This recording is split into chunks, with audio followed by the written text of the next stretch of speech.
लिख रहा हूँ मेरे अल्फाज, पाकिस्तान और ईरान को लड़वाने की कोशिश की जाएगी, फिर पाकिस्तान सऊदीया को लड़वाने की कोशिश की जाएगी, फिर पाकिस्तान और अफगानिस्तान को लड़वाने की पूरी हद्दुल वसा कोशिश की गई।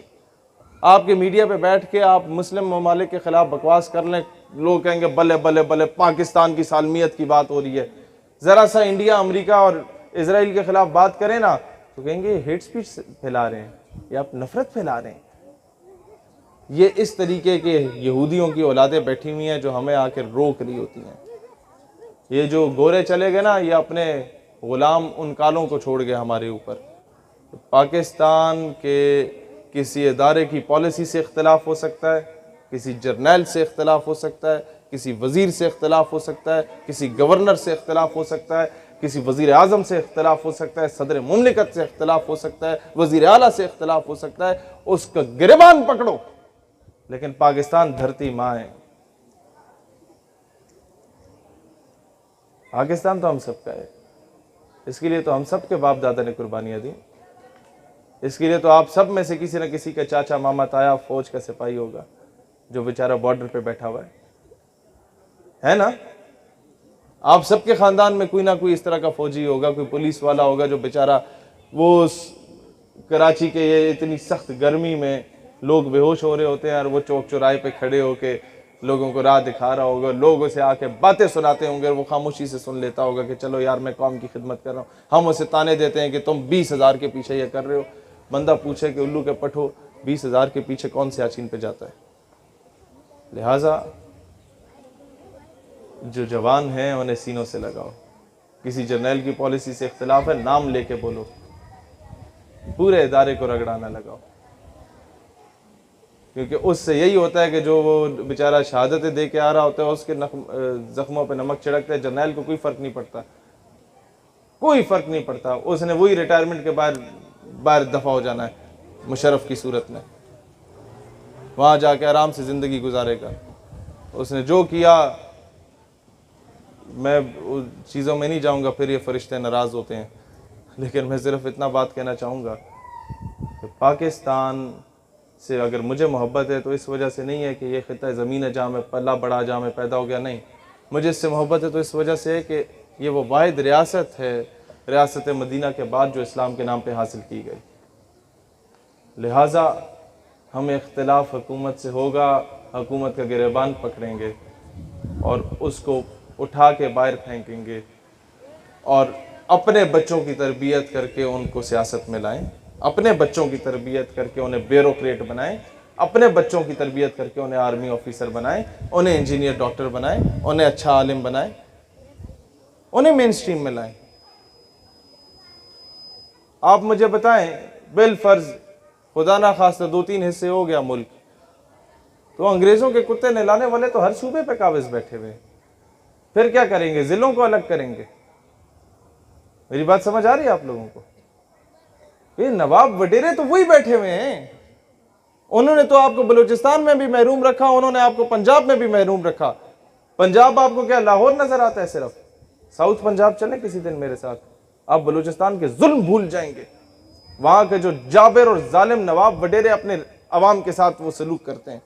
इंटीरियर सिंध चले कभी मेरे साथ, वहां के जो ये जालिम नवाब वडेरे हाल करते हैं ना, वहाँ की मासूम औरतों के साथ, बेचारियों के साथ, जो भट्टों पे काम करती हैं, जो बेचारी वहाँ वो लोगों की गंदमों को काटने के लिए काम कर रही होती हैं।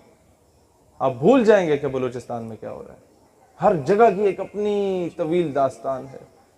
लेकिन मसला सिर्फ ये, एक बात याद रखना, कभी भी कोई नवाब वडेरा आपको अपना कमी नहीं बनाएगा जब तक आप खुद उसके गिटों में नहीं बैठेंगे, मैंने दाने दे दो, मुझे दाने दे दो जी, मेरी रोजी रोटी लग जाए। अपनी हक हलाल की 2 वक्त की रोटी कमाएं, नवाब वडेरे की ग़ुलामी को लात मारें। ठीक है, थोड़ी मुश्किल होगी, लेकिन यह है कि कम से कम तुम्हारी बेटियों की इज्जत बची रहेगी। आज डॉक्टर आफिया की वालदा ने हमें सिर्फ एक बात की थी कि बेटा मुस्तकबिल में किसी मकाम पे पहुंचे ना तो कर्जा नहीं लेना कभी। तो मुझे फ़ौरन समझ आ गई कि अगर मैं किसी को कर्जा देता हूँ तो मैं एक्सपेक्ट करता हूँ कि मेरे बूट भी पॉलिश करो, मेरी गाड़ी पे भी कपड़ा मारो, मैं तुम्हें लात मारूँ, तुम्हारी जरूरत नहीं होनी चाहिए बात करने की। इसी तरीके से जब अमेरिका आपको कर्जा देता है तो वो रेमंड डेविस की सूरत में आपके बच्चों का भी कत्ल करता है और बाइज्जत बरी हो जाता है। वो कर्नल जोसेफ की सूरत में आपके बच्चों को अपनी गाड़ी के नीचे कुचल देता है और बाइज्जत बाहर दफा हो जाता है। और वो आफिया सिद्दीकी की सूरत में आपकी बेटी को उठा के भी चला जाता है और आपकी जरूरत नहीं होती बात करने की। कर्जा इतनी बड़ी गंदी चीज़ है।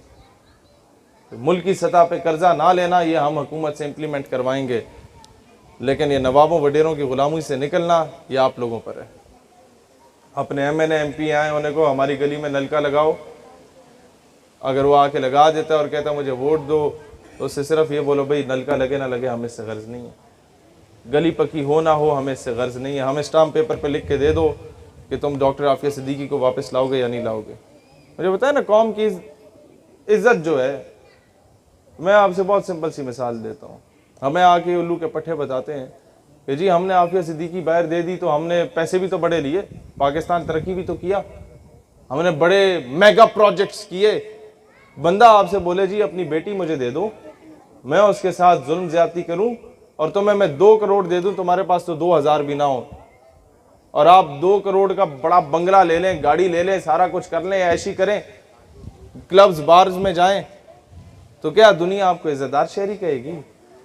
वो कहेंगे बेगैरत है, बेटी की दलाली कर रहा है। तो आज मुझे बताएं ना, पाकिस्तान अगर तरक्की कर भी ले अमेरिका से टक्के लेके, तो लोग तो हमें यही कहेंगे कि बेगैरत हो गए हो, बेटी की दलाली कर रहे हो आफिया सिद्दीकी को बेच के। अफसोस की बात यह है कि आपके कराची से उसको उठाया गया डॉक्टर आफिया सिद्दीकी को, लेकिन दुख इस बात का है कि कराची ने वो रिस्पांस नहीं दिया। रिस्पांस तो मुझे दुख है कि पाकिस्तान ने पूरे कोई नहीं दिया। उम्मत मुस्लिमा का मामला है। उनकी वालदा कहती हैं, मैं आखिरी बात करके इजाज़त चाहता हूँ, बारिश का भी वक्त है। उनकी वालदा कहती हैं कि आफिया सिद्दीकी को रसूलुल्लाह अलैहि सलाम की ज़ियारत नसीब हुई तो वो रो पड़ी, या रसूलुल्लाह कब तक मेरा इम्तिहान लेंगे, कब तक मेरा इम्तिहान होगा? तो उन्होंने कहा बच्चे तुम्हारा इम्तिहान हो गया, तुम तो पास हो। तो कहते हैं कैसे पास हो, ये तो मुझ पे जुल्म कर रहे हैं, अदालतों में नंगा करके पेश करते हैं और कहते हैं कि कुरान पाक के ऊपर चल के आओ अमेरिका में। कब तक इम्तिहान होगा? किसका इम्तिहान हो रहा है? अगर मेरा इम्तिहान में मैं पास हूं, तो रसूलुल्लाह अलैहिस्सलाम ने फरमाया कि उम्मत का इम्तिहान है, ये उम्मत जागेगी कि नहीं जागेगी। अगर ये उम्मत बेटियों पे नहीं जागती ना, तो फिर भूल जाओ कि कल हमारे घर में भी आके अमेरिका दस्तक देगा। ये जरा से पड़ोस में 4-5 किलोमीटर के फासले पे डॉक्टर आफिया सिद्दीकी का घर है, वहां तक दस्तक दे सकता है ना। हम कुछ भी नहीं, यहां भी दस्तक दे सकता है। आओ बेटियां पेश करो, क्या करोगे? बात वहीं पर आके खत्म होगी। हमीयत नाम था जिसका गई तैमूर के घर से, बात वहीं पर आके खत्म होगी कि बेच के हम कहेंगे मौलाना साहब दुआ कर दें कौम की बेटी वापस आ जाए। वजीर आजम भी दुआ कर रहा होगा, मैं भी दुआ कर रहा हूँ। बंदा कुर्सी है तुम्हारी, ये जनाजा तो नहीं है, कुछ कर नहीं सकते तो उतर क्यों नहीं जाते? अल्लाह वतन को जो मेरे लूट रहे हैं, ये कौम के गद्दार हैं, मर क्यों नहीं जाते?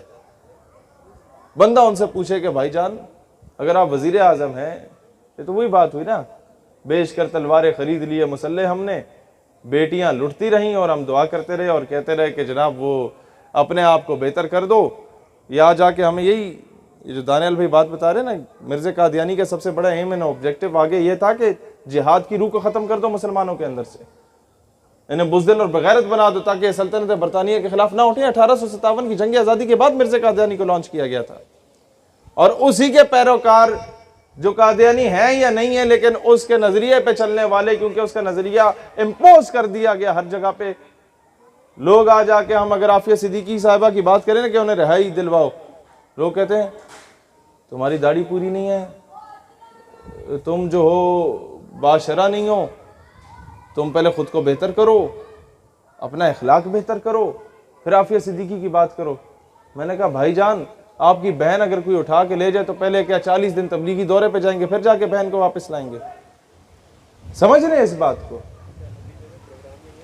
लिहाजा हर बंदा, आप अगर आलिम हैं आप अपना रोल प्ले करें, आप अगर स्पोर्ट्समैन हैं आप अपना रोल प्ले करें, आप अगर लिखारी हैं अपना किरदार अदा करें, आप अगर किसी महकमे में आप अपना किरदार अदा करें, आउट ऑफ द वे जाके आपने अपना रोल प्ले करना हो, अपने मुल्क के लिए करें। जहाँ नज़र आ रहा हो कि कोई गद्दारी हो रही है तो खड़े हो जाए, नौकरियां ना बचाएं, कह देंगे जनाब हमारी बेल्ट ये हाजिर है, मुल्क की इज्जत को नहीं बेचेंगे, कह दें जी ये हमारे रैंक्स हाजिर हैं, बस मजीद कौम की बेटियां नहीं बेची।